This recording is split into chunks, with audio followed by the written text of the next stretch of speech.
Aku dan suamiku Fajar telah menjalani pernikahan selama hampir 5 tahun.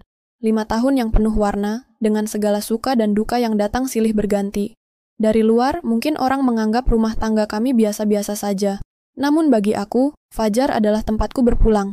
Sumber kekuatan dan cinta yang aku percaya akan mampu menembus segala badai. Aku bekerja sebagai analis di sebuah perusahaan teknologi, sementara Fajar menjalankan bisnis kecilnya dari rumah. Kami berdua memiliki rutinitas yang cukup sibuk, tapi aku selalu berusaha menjaga keseimbangan, agar rumah tetap menjadi tempat yang hangat dan penuh cinta. Setiap pagi, aku menyempatkan diri untuk menyiapkan sarapan sederhana sebelum berangkat kerja. Biasanya, aku mencium kening Fajar sambil mengingatkannya agar makan dengan teratur dan menjaga kesehatan. Itu adalah ritual kecil yang selalu aku lakukan dengan penuh kasih, berharap bisa menjaga kedekatan kami walau kesibukan menyita waktu. Setelah seharian bekerja, aku akan pulang dan mencoba tetap meluangkan waktu bersama suamiku. Meski terkadang badan terasa letih, aku ingin memastikan bahwa kami selalu punya waktu untuk berbicara, berbagi cerita, atau sekadar menikmati makan malam bersama. Namun, semua itu mulai berubah ketika kehadiran keponakanku, Dina, yang baru saja lulus dari universitas dan belum mendapatkan pekerjaan, memutuskan untuk tinggal sementara bersama kami. Aku dan Dina memang sangat dekat sejak kecil. Melihatnya kesulitan mencari pekerjaan, aku dengan senang hati menawarkan tempat tinggal di rumah kami. Awalnya, aku pikir itu akan menjadi hal baik. Selain bisa membantu secara finansial, aku juga merasa tenang karena Fajar tidak akan kesepian di rumah ketika aku harus bekerja lembur atau pergi keluar kota.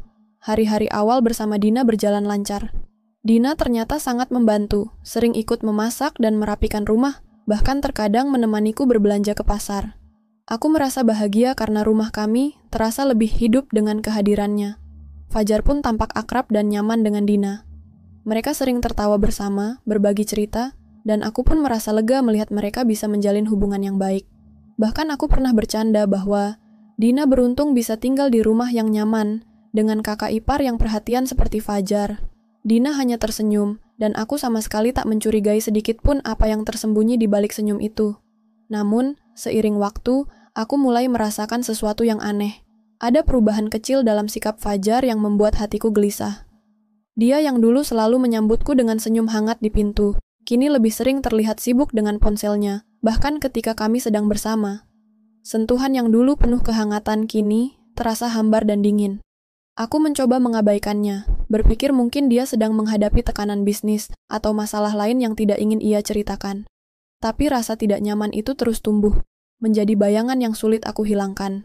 Aku semakin sering pulang ke rumah dengan perasaan ragu, apakah aku sudah terlalu sibuk dengan pekerjaan sehingga mulai menjauh dari Fajar? Apakah kehadiran Dina membuat segalanya berubah? Pertanyaan-pertanyaan itu selalu mengganggu pikiranku, tapi aku berusaha menepisnya. Aku yakin hubungan kami cukup kuat untuk melewati masa-masa sulit. Aku hanya perlu lebih sabar dan berusaha lebih keras untuk memperbaikinya. Suatu sore, aku pulang lebih awal dari biasanya. Pekerjaan di kantor selesai lebih cepat, dan aku ingin memberikan kejutan kecil pada Fajar. Aku sudah membeli makanan favoritnya di perjalanan, membayangkan betapa senangnya dia saat aku tiba lebih cepat. Hatiku penuh berharap bisa memulihkan kehangatan yang mulai memudar di antara kami. Namun, saat aku membuka pintu rumah, suasananya terasa berbeda. Sunyi dan sepi, hanya lampu ruang tamu yang menyala redup. Aku berjalan pelan menuju kamar kami, berharap bisa menyapa Fajar dan mengajaknya makan malam bersama. Tapi ketika pintu kamar terbuka, aku terhenti. Nafasku tersengal, jantungku seakan berhenti berdetak. Di sana, di atas ranjang yang dulu penuh dengan kenangan manis, aku melihat sesuatu yang tak pernah kuharapkan. Fajar dan Dina sedang dalam pelukan yang tidak seharusnya. Kejutan yang kubawa kini berubah menjadi mimpi buruk terburuk dalam hidupku. Aku terpaku di ambang pintu kamar itu, seolah dunia berhenti berputar. Suara kantong belanjaanku yang jatuh pecah hening, memecahkan suasana penuh ketegangan di dalam ruangan. Fajar dan Dina langsung terkejut, menoleh ke arahku dengan mata terbuka lebar. Mataku memerah, napasku memburu, dan seluruh tubuhku gemetar tak terkendali. Aku tidak percaya dengan apa yang kulihat. Orang yang kupercaya, suamiku sendiri, dan keponakanku, yang aku anggap seperti adik kandung, kini menjadi orang yang sama-sama mengkhianatiku dalam cara yang paling menyakitkan. Ini bukan seperti yang kamu pikirkan, Rani. Suara Fajar bergetar, mencoba mendekatiku dengan tangan terulur. Namun aku segera menghindar, tidak ingin disentuh olehnya. Kau harus dengar aku, dia lanjut dengan nada penuh penyesalan. Tapi aku sudah kehilangan kata-kata. Tidak ada alasan yang cukup kuat untuk menutupi luka ini. Perasaan dikhianati mengoyak hatiku berkeping-keping, seolah aku jatuh ke dalam jurang yang dalam tanpa pegangan. Aku merasa diriku menjadi bahan tertawaan, difitnah oleh dua orang yang aku cintai dan percayai selama ini. Kenapa, Dina? Suaraku pecah, suara penuh keputusasaan dan luka. Kenapa kau lakukan ini padaku? Apa aku tidak cukup baik untuk kalian? Dina menangis terseduh, air mata mengalir deras di pipinya. Aku nggak sengaja, Rani. Aku nggak tahu harus bagaimana. Aku juga merasa bersalah, katanya terbata-bata. Namun aku tak bisa menerima kata tidak sengaja itu. Bagaimana mungkin pengkhianatan sebesar ini bisa terjadi tanpa disengaja? Ini bukan kesalahan kecil atau sebuah kekhilafan biasa. Ini adalah pengkhianatan yang mematahkan segala ikatan kami. Fajar hanya bisa menunduk, tak sanggup menatap mataku. Dia berusaha menjelaskan mengatakan bahwa semuanya bermula dari kebingungan dan kesalahan, bahwa dia tidak bermaksud menyakiti, dan aku satu-satunya yang dia cintai. Tapi bagiku, itu semua hanyalah kata-kata kosong yang tak bisa menghapus rasa sakit ini. Aku merasa seluruh dunia runtuh di hadapanku. Selama bertahun-tahun, aku sudah berusaha menjadi istri dan kakak yang terbaik. Aku bekerja keras demi membangun rumah tangga yang hangat dan penuh kasih. Aku rela berkorban waktu dan tenaga untuk menjaga kebahagiaan keluarga kecil kami. Namun, semua usaha itu ternyata sia-sia. Aku menatap mereka berdua, kehabisan tenaga untuk berkata-kata. Hatiku hancur, dan aku tahu aku tak bisa lagi tinggal di rumah ini. Tanpa mengucapkan sepatah kata pun, aku membalikkan badan dan berlari keluar. Air mataku mengalir tanpa henti, membasahi pipi yang panas. Rasanya seperti seluruh dunia menertawakanku di balik luka ini. Aku mengambil ponsel dengan tangan gemetar dan menghubungi sahabatku, Sinta. Suaraku pecah saat aku berkata, Sinta, aku butuh tempat untuk malam ini. Aku nggak bisa tinggal di rumah. Tanpa ragu, Sinta langsung memintaku datang ke rumahnya. Dia tahu sesuatu yang buruk telah terjadi dari isak tangisku yang terdengar begitu putus asa. Aku segera berangkat, meninggalkan rumah yang kini terasa asing dan menyakitkan. Malam itu, di rumah Sinta, aku terpuruk dalam pelukan sahabat yang setia. Aku menangis sepuas-puasnya, melepaskan semua kepedihan yang selama ini aku pendam. Sinta terus menenangkan, mengatakan bahwa aku tidak sendiri, dan bahwa aku pantas mendapatkan yang lebih baik. Keesokan paginya, aku terbangun dengan kepala berat dan hati yang masih penuh luka. Aku berharap semua ini hanyalah mimpi buruk yang akan segera berakhir. Tapi kenyataannya, aku terbangun di tempat asing, jauh dari rumah dan orang-orang yang dulu aku cintai. Aku merasa kosong, seolah kehilangan sebagian dari diriku sendiri. Aku mulai merenung, apakah selama ini aku sudah salah memilih orang? Atau apakah aku terlalu butuh cinta, sampai menutup mata dari tanda-tanda yang sebenarnya ada di depan? Namun, meski luka begitu dalam, aku tahu aku tidak bisa terus tenggelam dalam kesedihan. Aku harus bangkit, aku harus menemukan kembali diriku, kekuatan yang selama ini tersembunyi di balik air mata. Sinta datang membawa secangkir teh hangat dan duduk di sampingku. Kau nggak harus buru-buru buat keputusan, Rani, tapi jangan biarkan mereka mempermainkan perasaanmu, katanya dengan lembut. Aku mengangguk, perlahan menerima kenyataan bahwa aku harus mulai melangkah ke depan, meski jalan yang harus kulewati masih penuh dengan bayang-bayang masa lalu. Hari-hari setelah malam yang menghancurkan itu, terasa seperti kabut yang tak berujung. Aku masih tinggal di rumah Sinta, mencoba mengumpulkan potongan-potongan diriku yang tercerai-berai. Namun, setiap kali aku mencoba mengingat kembali masa-masa indah bersama Fajar dan Dina, hatiku terasa lebih sakit. Ada pertanyaan tanpa jawaban yang terus menghantui, dan rasa kecewa yang membekas begitu dalam. Sinta selalu ada di sampingku, menjadi penopang di saat aku hampir runtuh. Dia mengajakku berjalan-jalan, ikut kelas yoga, dan menghadiri kelompok dukungan bagi mereka yang pernah mengalami luka hati seperti aku. Perlahan-lahan, aku mulai menyadari bahwa hidup tidak berhenti hanya karena satu pengkhianatan. Namun, meski aku mencoba kuat, bayang-bayang Fajar dan Dina terus menggerogoti pikiranku. Aku masih ingat bagaimana Fajar berusaha membujukku, memohon agar aku memaafkan dan memberinya kesempatan. Tapi aku tahu, kepercayaan yang hilang bukanlah sesuatu yang mudah diperbaiki. Satu sore, saat aku sedang duduk di balkon rumah Sinta, aku menerima pesan dari Fajar. Dia meminta untuk bertemu dan berbicara secara baik-baik. Hatiku bergejolak. Apakah aku siap untuk menghadapi mereka? Apakah aku bisa menahan air mataku jika harus mendengar penjelasan dan permintaan maaf lagi? Setelah melewati pergumulan batin yang panjang, aku memutuskan untuk menemui mereka. Aku tahu, ini bukan soal memaafkan atau melupakan. Tapi aku harus mendengar dari mereka, langsung, agar aku bisa menutup bab ini dengan kepala tegak. Pertemuan itu terjadi di sebuah kafe kecil yang sepi. Fajar dan Dina sudah menungguku, wajah mereka terlihat letih dan penuh penyesalan. Aku duduk di antara mereka, berusaha menguatkan hati meski detak jantungku berdegup kencang. Fajar membuka pembicaraan dengan suara yang berat. "Rani, aku tahu aku telah menghancurkan hidup kita. Aku menyesal, sungguh. Tidak ada alasan yang bisa membenarkan apa yang kulakukan." Dina mengangguk, suaranya bergetar saat berkata, "Aku juga merasa sangat bersalah, Rani. Aku tidak bermaksud menyakiti. Aku bingung, aku takut, dan aku membuat keputusan yang salah." Aku menatap mereka berdua, mencoba memahami kesedihan yang terpancar dari wajah mereka. Namun aku tahu, penyesalan mereka tidak bisa mengembalikan waktu atau menghapus luka di hatiku. "Bagaimana aku bisa percaya lagi?" tanyaku dengan suara bergetar. "Bagaimana aku bisa menerima kalian setelah semuanya ini?" Fajar menarik napas panjang. "Aku siap melakukan apapun untuk memperbaiki semuanya, Rani. Aku tahu ini tidak mudah. Aku tidak minta kamu segera memaafkan aku.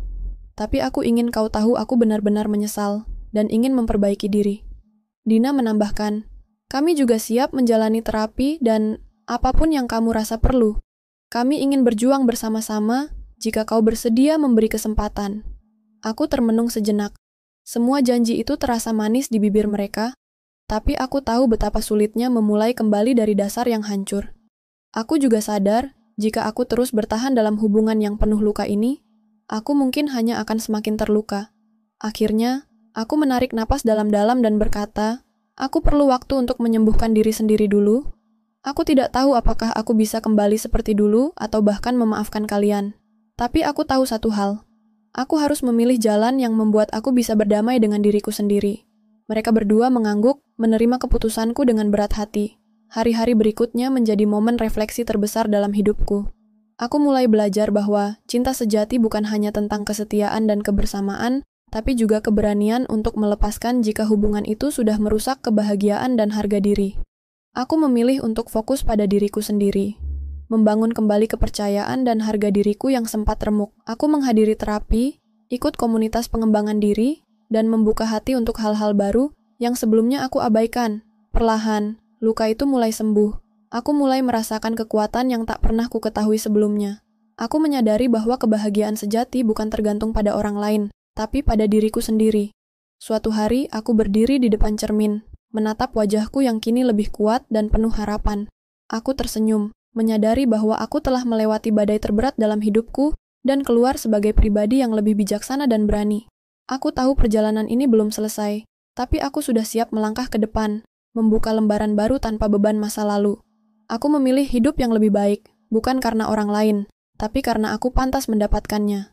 Dan di saat itu, aku benar-benar merasakan arti kebebasan dan cinta sejati yang sesungguhnya. Mencintai diri sendiri tanpa syarat.